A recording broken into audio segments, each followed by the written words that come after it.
Ya, halo pemirsa, apa kabar Anda hari ini? Langsung dari studio IDX Channel Jakarta, saya Prasetyo Wibowo kembali hadir dalam Market Review, program yang mengupas isu-isu yang menjadi penggerak ekonomi di tanah air. Live streaming kami tentunya bisa Anda saksikan juga di idxchannel.com. Dan langsung saja kita mulai Market Review selengkapnya.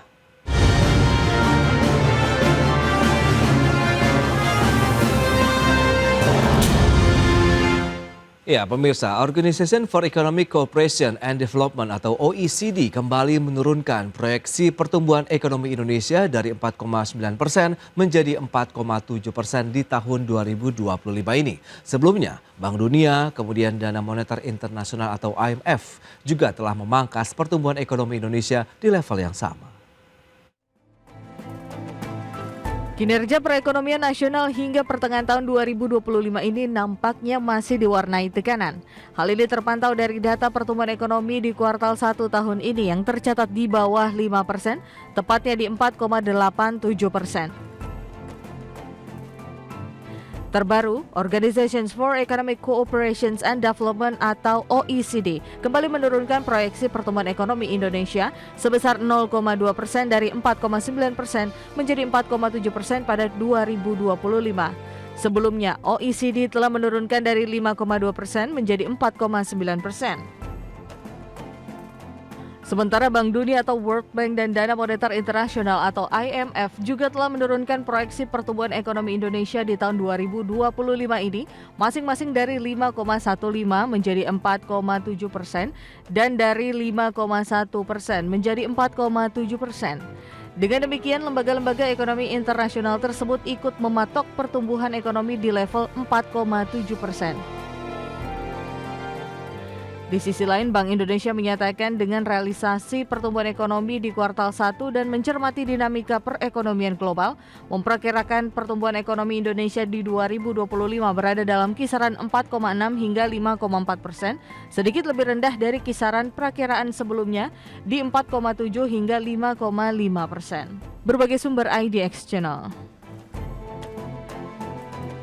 Selanjutnya kami sampaikan proyeksi ekonomi Indonesia di tahun 2025 ini dari sejumlah lembaga keuangan dunia, kemudian juga ada Bank Indonesia serta organisasi ekonomi dunia lainnya. Ya, seperti yang bisa Anda saksikan di layar televisi Anda, bagaimana proyeksi dari OECD tadi sudah disampaikan dari 4,9% menjadi 4,7%. Kemudian ada IMF dari 5,1% menjadi 4,7% dan Bank Dunia 5,15% menjadi 4,7%. Sementara Bank Indonesia sendiri juga menyebutkan begitu ada sedikit revisi terkait dengan proyeksi pertumbuhan ekonomi Indonesia di mana batas bawahnya dari 4,7% menjadi 4,6%, batas atasnya 5,5 menjadi 5,4%. Dan selanjutnya kita lihat untuk laju pertumbuhan ekonomi di kuartal 1 2024 sampai dengan kuartal 1 2025. Ini dia trennya. Memang sempat bertahan di 5%-an di kuartal 1 2024, kuartal 2 2024 sedikit penurunan sampai dengan kuartal 3, kemudian di kuartal 4 tahun lalu ada penaikan menjadi 5,02% dan di kuartal 1 tahun ini turun lagi menjadi 4,87%. Baik, itu dia beberapa data yang sudah kami sampaikan dan pemirsa, untuk membahas tema kita kali ini terkait dengan proyeksi pertumbuhan ekonomi Indonesia di bawah 5%. Kita sudah tersambung melalui Zoom bersama dengan Bapak Roy Nicholas Mande, Chairman Affiliation Global Retail Association atau AGRA. Halo Pak Roy, apa kabar? Kabar baik, salam semangat Mas Pras. Baik, salam semangat Pak. Terima kasih atas waktunya. Kemudian ada Bapak Eko Listianto, Direktur Pengembangan Big Data Indef. Halo Pak Eko, apa kabar? Ya, kabar baik Mas Pras. Baik, terima kasih juga atas waktu yang disempatkan. Dan sebelum membahas lebih jauh, Pak Eko mungkin bisa mereview terlebih dahulu bagaimana Indef memandang sebenarnya kinerja realita yang terjadi di lapangan dari pertumbuhan ekonomi, geliat aktivitas ekonomi Indonesia hingga ya semester 2 tahun ini, Pak. Ya, kalau kita lihat ya, perjalanan ekonomi kita memang ya bisa dikatakan penuh tantangan ya di 2025 ini begitu. Tadi data-data tadi sebetulnya outlook dari berbagai lembaga internasional tadi mengkonfirmasi ya, tentu mereka sebelum membuat outlook kan juga melihat data-data terbaru begitu dan memang arahnya keseluruhannya itu menurunkan ya proyeksi ke depan dan itu berarti menggambarkan tantangan 2025 tidak mudah ya. Nah, kalau kita bicara semester kedua pun juga sebetulnya sinyal-sinyal untuk katakanlah apa ya upaya untuk mengakselerasi perekonomian saya rasa masih ya jauh dari harapan kalau saya bisa katakan begitu Mas Pras ya, karena Oke, sepertinya respon-respon perlambatan ini baru saja dilakukan ya, upaya-upaya dari moneter, dari fiskal untuk mengantisipasi perlambatan lebih lanjut begitu, dan kita harapkan nanti di semester keduanya dampaknya terasa begitu. Tapi untuk bisa merasakan dampak yang positif, tentu gebrakannya harus lebih ini ya, gregetnya harus ada gitu ya, jangan oke. hanya datar-datar saja gitu kebijakannya begitu. Baik, nah dari kacamata pelaku usaha sendiri bagaimana Pak Roy? Anda melihat sebenarnya realita yang terjadi di lapangan yang dirasakan dari sisi pelaku usaha sendiri, apalagi di sektor retail begitu yang banyak bersentuhan dengan masyarakat langsung. Ya, seperti kita ketahui bahwa sektor konsumsi rumah tangga itu memberi kontribusi bagi PDB Oke, ya hampir sekitar 55%, 54,8%.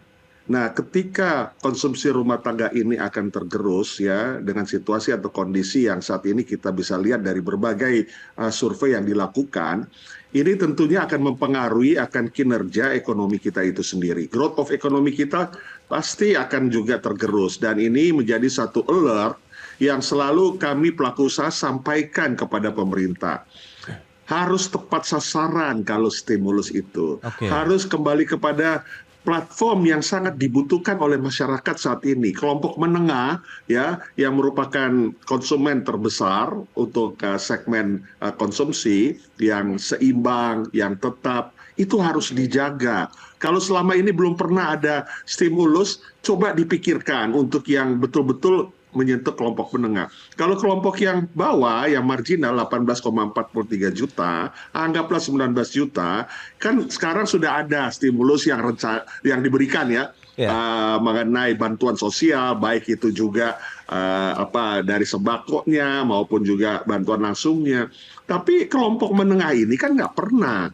Ya, kalaupun dibilang diskon listrik ternyata batal diskon listrik. Ya, oke. kemudian kalaupun dibilang diskon airline, tiket pesawat airline, kemudian diskon tol, tarif tol, saatnya bulan Juni ini adalah saat orang tua, semua orang tua yang merasa sebagai orang tua pasti memikirkan untuk membayar anak sekolah, uang sekolah anak ya, memasuki Iya, tahun ajaran baru.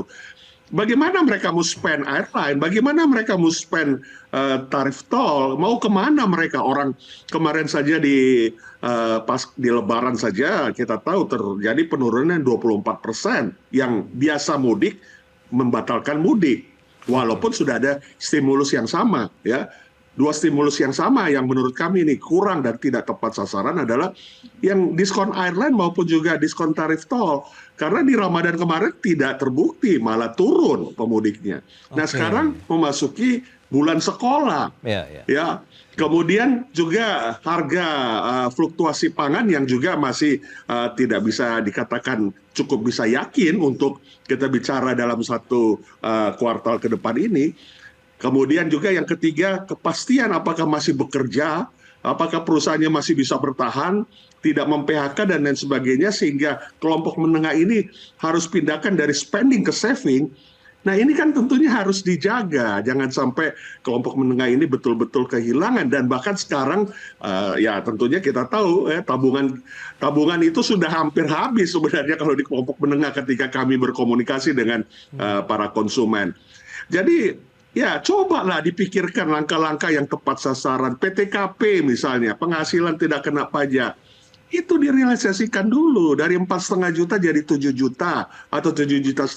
Sehingga yang UMR misalnya sampai sekitar 5,6 itu masih bebas bisa tidak ada pajaknya. Oke, Pak Roy. Penghasilan kelompok menengah itu kan dari 2 juta sampai 9,9 juta. Anggaplah saat single digit ya di sebelum 10 juta. Nah, ini harus dijaga kelompok ini. Nah, ketika tidak ada tepat sasaran, maka ya kita selalu mensuarakan jangan sampai berturut-turut kita mengalami penurunan GDP atau pertumbuhan ekonomi, maka kita akan disebut sebagai negara resesi.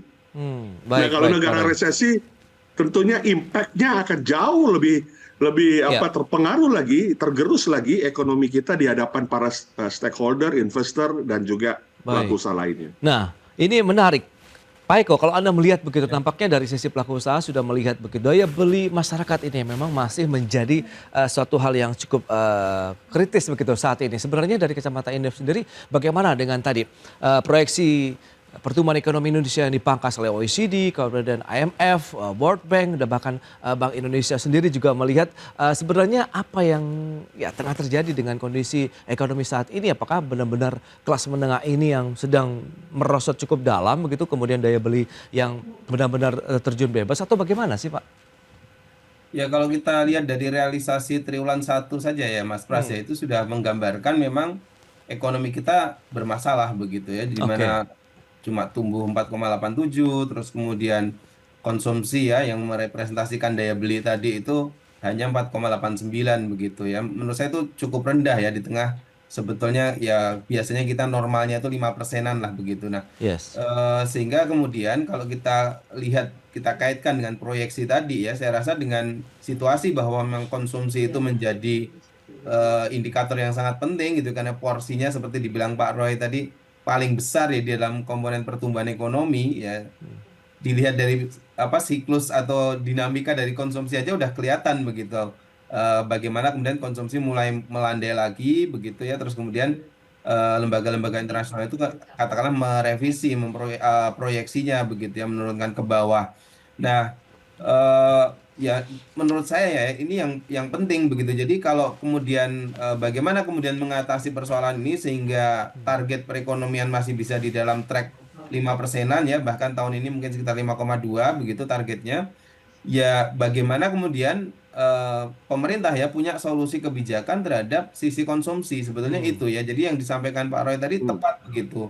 Harus dilihat juga gitu ya momentumnya gitu. Memang ada Juni Juli ada momentum libur pendidikan ya, libur sekolah begitu. Tapi biasanya ya liburan itu bisa menstimulasi ekonomi kalau dalam trennya ekonomi atau pertumbuhan ekonomi itu sedang naik. Nah ini sedang oke. turun, ada liburan ya biasanya tetap Hmm. saja ya, masyarakat kan rasional juga gitu ya. Hmm. Apakah mau apa itu untuk biaya pendidikan dulu atau liburan dulu? Pasti biaya pendidikan dulu yang mereka harus ini kan Betul. sediakan begitu, sehingga beberapa bentuk stimulus yang katakanlah barusan dikeluarkan itu juga harus kita lihat ulang begitu ya, apakah memang akan berdampak ya kepada mendorong konsumsi begitu.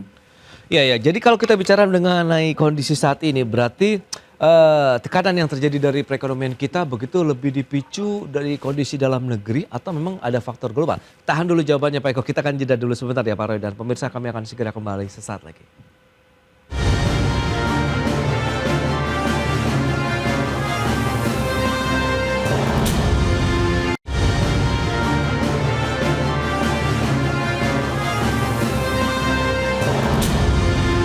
Baik pemirsa, terima kasih Anda masih bergabung bersama kami dalam Market Review, dan berikut ini kami sampaikan data terkait dengan kinerja APBN per April 2025.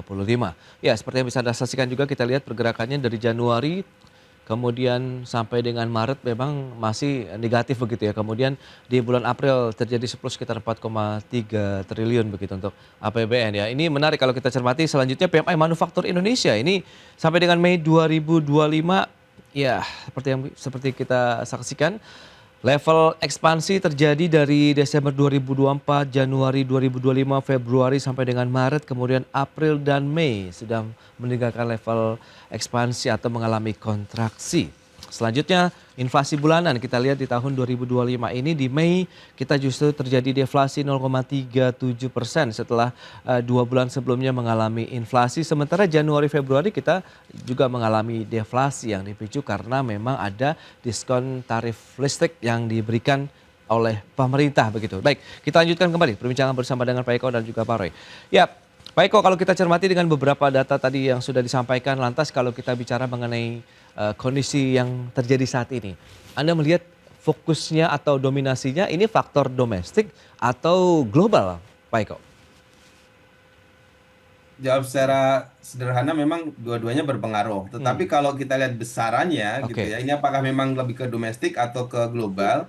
Kalau saya melihatnya itu lebih problem domestik begitu. oke, Kan problem domestik itu ada konsumsi tadi ya, 50 berapa tadi ya, hampir 55% ya hmm, kontribusinya terhadap perekonomian. ya, Luar itu ada budget yang barusan itu ya, APBN itu. yes, APBN kita itu sampai April kan sekitar belanjanya 806 T ya. ya, Masih sangat rendah menurut saya begitu. Karena kalau oke, kita prorata saja dari 3.600 yang disediakan di tahun ini ya untuk keseluruhan belanja, Ya, ya. harusnya setidaknya setiap bulan itu bisa belanja 300 triliun begitu. Jadi kalau kita kalkulasi ya mungkin sekarang harusnya sudah di atas 1.200 triliun begitu Mas Pras. Tapi kenyataannya masih di bawah itu. Itu artinya ya belanja kita juga ngadat begitu sebetulnya. Dan itu kan sudah membuat masalah lagi dalam perekonomian kan. Yang ketiga ya investasi begitu ya, investasi yang masuk begitu kan banyak yang belum tereksekusi karena tadi ya kita bicaranya kemana-mana ya aspek bagaimana mengeksekusi kebijakan ya termasuk biaya-biaya tambahan gitu dan seterusnya begitu. Nah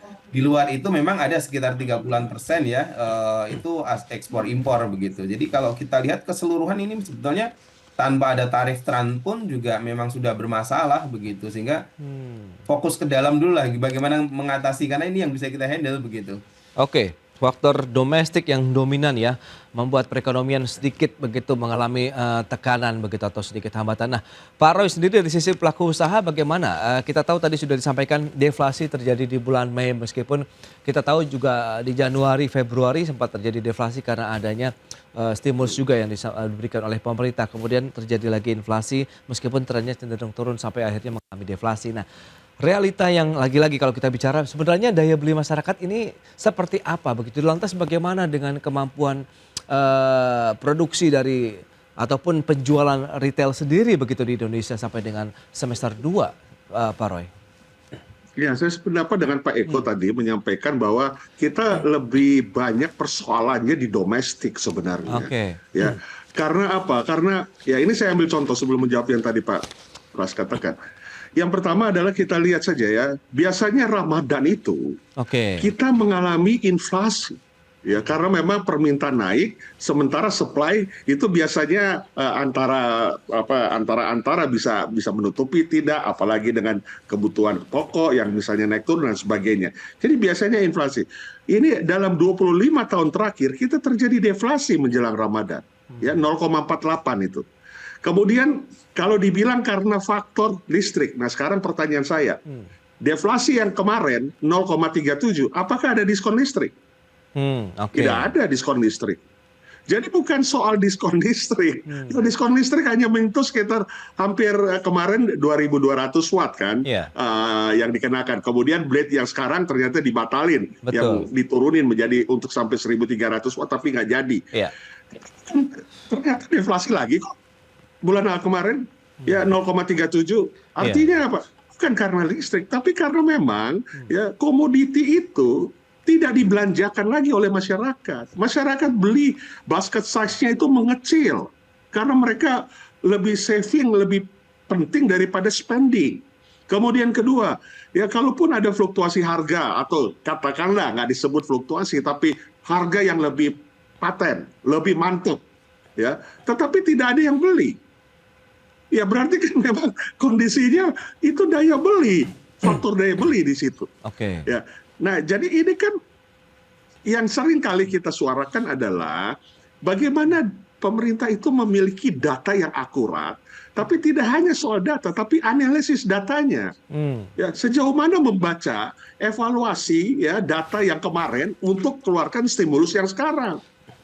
Ya, kalau sekarang sudah dikeluarkan stimulusnya, ya 2 stimulus yang diskon airline atau diskon tarif tol, itu menurut kami pelaku usaha nggak ada dampak sama sekali mengenai daya beli, ya karena hanya yang iuran JKK, kemudian yang bansos, ya yang ada subsidi upah itu membantu, tapi tidak signifikan. Listrik yang ditunggu-tunggu oleh masyarakat, ya kalau bisa tidak 2 bulan, bikin setahun, kan PLN apapun situasi kondisinya dia harus tetap berproduksi, apalagi ada kelebihan 51 triliun pendapatan mereka. Sementara defisit APBN sudah sampai 104 triliun. Nah, sekarang mau diperbesar lagi, apakah defisitnya memang sih sekarang ini yang selalu kami nggak habis pikir. Defisit disediakan atau diplanningkan sampai 600 triliun, 616 triliun. Sekarang baru 104. Jadi menurut pemerintah ini baru 16%. Jadi masih aman. Seringkali narasi seperti itu yang diangkat. Padahal masyarakat sudah suffer. Tidak punya kemampuan beli lagi. Ya, sudah tidak mempunyai kemampuan untuk belanja lagi. Jadi ini sekarang bukan soal daya beli, tapi daya jual juga. Oke. Yang berjualan juga nggak bisa mampu untuk menjual lebih lagi. Nah ini kan harus diadres sebagai yang utama, bukan hanya denial, kemudian menjaga segala sesuatu atau memakai stimulus-stimulus ini ya untuk sebagai placebo, ya obat tetapi nggak ada isinya, nggak berdampak langsung. Sementara masyarakat sekarang lagi memikirkan, tadi Pak Eko sudah katakan, mikir sekolah lebih penting daripada mikir libur. Iya. Ya. Nah itu Oke. kondisi-kondisi sederhana. Nih, sejauh mana pemerintah alert terhadap ini? Nah kalau kami di sektor retail sudah kelihatan. Ya kemarin di Lebaran kami itu biasanya puncak tertinggi, kita drop shotnya antara 15-18% dari Comstore growth-nya year on year. Nah Oke. kemudian sekarang kita mau masuki kuartal kedua, ya dengan pelemahan daya beli yang masih berjalan. Ya kemarin juga kan dikatakan ini akan terkena stimulus ini yang hampir 24 triliun kan dikeluarkan 5 stimulus ini. Iya. Paling tidak ada sekitar ya yang diskon-diskon itu untuk mengobati 110 juta masyarakat. Dari mana datanya? Apakah semua 110 juta itu otentik akan menikmati diskon itu dan lain sebagainya. Nah, jadi kembali lagi, bagaimana data yang akurat, kemudian bagaimana analisis datanya, Oke. sering-sering ajaklah bicara pelaku usaha, ya open door for hearing dengan pelaku usaha dan selalu lakukan evaluasi. Nah sekarang kan kami nggak ngerti apakah dilakukan evaluasi untuk dua stimulus sebelumnya, kemudian apakah juga mengajak kami karena memang nggak jelas, ada yang diajak, ada yang tidak. Nah ini kan yang sekarang jadi masalah, sehingga tidak tepat sasaran atau tidak tepat daripada apa yang dibutuhkan oleh masyarakat, itu yang dikeluarkan. Baik Pak Roy. Nah ini yang sangat prihatin. Itu dia. Langkah seperti apa yang mungkin kita perlukan begitu ya, yang dibutuhkan juga baik dari sisi masyarakat begitu untuk bisa meningkatkan daya beli, kemampuan ekonomi mereka dan juga pelaku usaha. Kita akan bahas nanti di segmen berikutnya. Kita akan jeda kembali sebentar ya Pak Roy dan juga Pak Eko dan pemirsa. Kami akan segera kembali usai pariwara berikut ini.